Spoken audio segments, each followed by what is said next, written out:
여러분 안녕? 오늘은 니졸라코가 허생전 내신 대비를 위해 등하교 때나 들어 누워서 들을 수 있도록 요약해줄게. 책상에 앉기 싫을 땐 이 영상이 도움이 되길. 8단 남산 묵적골에 사는 허생이 과거 시험을 뒤로 한 채 책만 읽다가 가난을 참다 못한 아내의 질책으로 집을 떠난다. 전개 허생이 부자 변씨에게 빌린 만냥으로 매점 매석하여 10배로 불린다. 허생이 변산의 군도를 이끌고 빈 섬으로 가 이상국가를 실험한다. 섬을 나와 빈민에게 돈을 나누고 변씨에게 10배로 갚으며 친구가 된다. 위기 변씨의 지인 이완대장이 허생을 찾아와 국가 발전을 위한 계책을 요청하자 허생이 3가지를 제시하는데 이완이 모두 거절한다. 절정 허생이 이완을 질타하며 칼로 찌르려 하자 이완이 도망간다. 결말 다음날 이완이 다시 찾아와 보니 허생이 사라지고 없다. 허생전은 박지원이 한문으로 쓴 고전소설이니 국문소설이라고 페이크를 거는 선지를 조심하시고, 성격은 풍자적 비판적인데 풍자의 뜻을 정확히 일러두자면 비판적 웃음과 유사한 말로 비판이 차갑고 냉정한 지적이라면 풍자는 과장, 왜곡, 비틀면서 웃음을 유발하는 비판이라고 보면 돼. 배경은 17세기 조선 효종기 1636년 인조 때 병자호란이 조선을 휩쓴 뒤 명나라도 청나라에 점령당하고, 이때 조선에서 북벌론, 즉 우리 힘으로 청나라를 쳐부수자는 기득권의 허무맹랑한 논리가 판을 칠 때야. 더 자세한 배경 이야기는 이전에 올린 허생전의 본편 가이드를 참고하시고, 무능하고 허례허식에 가득 찬 기득권을 비판하고 이용후생을 촉구하는 실용적, 실학적 관점을 드러내는 것이 이 소설의 주제 되시겠다. 시점으로는 전지적 작가 시점을 취하고 있는데 3인칭 관찰자 시점과 구별하기 위해서 인물의 내면 심리까지 서술하고 있는지 살펴봐야겠지. 위 문장에서 보듯이 심리를 표정이나 행동으로 보여주며 추측하게 하지 않고 직접적으로 반갑다,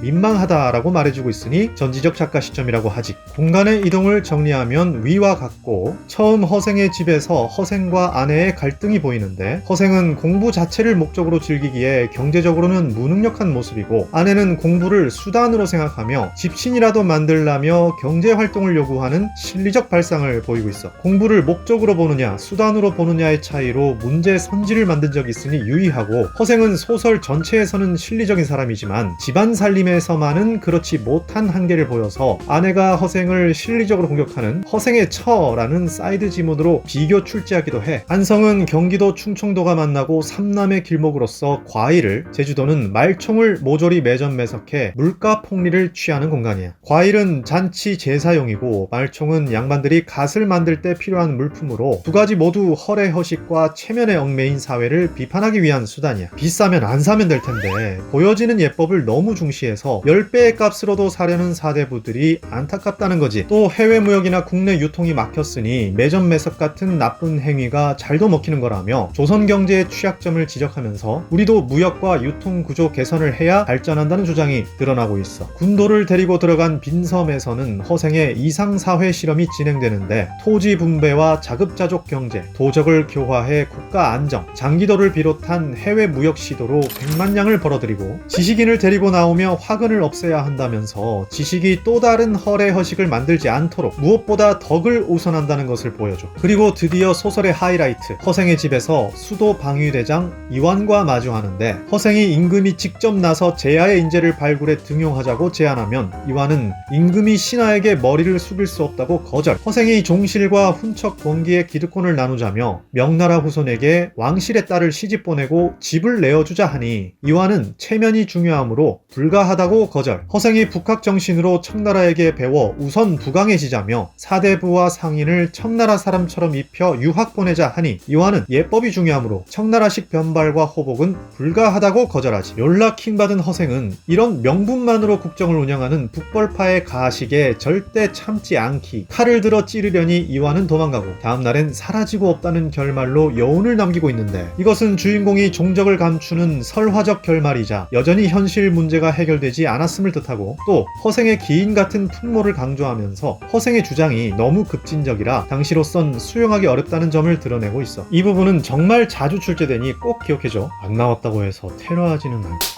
허생의 성격을 보면 원래 벼슬과 관계없이 공부 자체를 목적으로 하는 선비로서 집안 살림에 무능한 모습을 보이다가도 변씨에게 현 시세 20억을 뻔뻔한 얼굴로 대담하게 빌리는 부분과 과감한 매점매석으로 10배로 불리는 모습에서 아주 비범한 성격임을 알 수 있어. 또 도적을 몽땅 데려가 잘 살게 하고 빈민을 위해 큰 돈을 내놓는 모습에서 개인의 이익보다 공익을 우선하는 기인의 면모를 보이다가도 변씨에게 당신은 나를 장사치러 보는가 라며 호통치는 모습에서 사농공상, 즉 상인이 신분질서에서 가장 천하다는 계급의식에서 못 벗어난 한계가 보이기도 해. 자신도 상업활동으로 100만냥이나 벌었지만 그것은 다 실험이었을 뿐 자기 재산만 불리는 소인배와 다르다는 선비의 자존심이지. 여기서 주의, 초반부 아내와 갈등하는 부분에서는 아내가 실리적이고 허생은 그렇지 못하다며 작가가 허생을 비판하고 있고 명분만 쫓는 이완대장을 맞설 때는 허생을 실리추구자로서 이완을 비판하는 것이니 이 두 비판을 잘 구분하자. 자, 이제 부차적으로 출제된 선지들을 챙겨보자면 위 자막을 예시로 요약적 서술을 하고 있는지 묻는다면 그렇다고 해야 돼. 요약적 서술이란 서술자 혹은 인물의 대사로 그간에 있었던 일을 간결한 문체로 직접 제시하는 것인데 위 문장을 요약적이지 않게 한다면 아마 변씨와 이완이 잘 아는 사이가 된 과정이나 이완이 변씨에게 쓸만한 인재를 묻는 과정을 굳이 대화나 묘사로 더 늘려서 서술하겠지. 또 시간상의 전개로 순행적 구성이라고 하는데 반대말이 역순행적 구성인 거 알지? 역순행이 되려면 회상 장면이 나와야 하는데 이 소설은 시간 순서대로 진행되고 있어. 또 하나, 빈섬의 공간을 설명할 때 허생의 이상적 가치가 완전히 실현된 공간인가 묻는다면 어떨까? 앞서 이상사회 건설을 시도했다는 말을 생각해보면 그럴싸하지? 하지만 틀렸어. 허생 대사를 잘 보면 문자와 의관을 새로 만들려고 했으나 땅이 좁고 덕이 엷어 그만둔다고 말하고 있어. 이상사회를 실험했다, 건설했다는 말과 이상사회를 완전히 실현했다는 말은 다른 말이니